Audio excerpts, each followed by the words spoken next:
महाराष्ट्रात पाऊस पडतोय हे कायमचं ठरलेलंच आहे ते. हा ते तुम्ही वैशिष्ट्य सांगतो तुम्हाला एक बरं का समजा हो ना. 10 जुलै ते 15 जुलैचं तुम्ही मागं 10, 12, 13, 14, 15 5 दिवस म्हणजे ना कोणी पाऊस सांगू न सांगू त्या 5 दिवसात पाऊस पडतोय.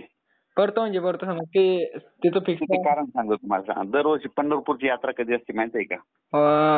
यात्रा कधी 8 जुलैला येते, कधी 9ला येते, कधी 10ला येते, कधी 11ला येते. हो मग आपले पूर्वज काय म्हणते पंढरपूरची यात्रा प्रत्येक पाऊस येते. हा ती तारीख 10 जुलै ते 15 जुलै. त्याच्यानंतर आणखीन एक तारीख आहे बघा. हो 17 सप्टेंबर ते 21 सप्टेंबर. 17, 18, 19, 20, 21 सप्टेंबरला दरवर्षी महाराष्ट्रामध्ये पाऊस येतेच. कोणी सांगितलं नाही सांगितलं तरी तिथं पडणार त्या 17 ते 21 मध्ये येतोय. हो त्याच्यानंतर आणखीन एक तारीख सांगतो. हो 2 डिसेंबर ते 2 7 डिसेंबर. 2 पासून 7 पर्यंत का?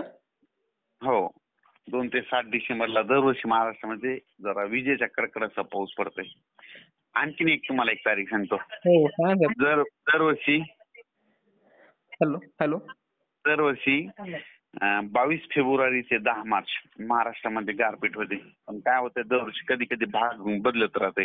समजा समजा आता यावर्षी मराठवाड्याकडे झाले कुठं, दुसऱ्या वर्षी पश्चिम महाराष्ट्रात होईल, तिसऱ्या वर्षी असं भाग बदलत होते.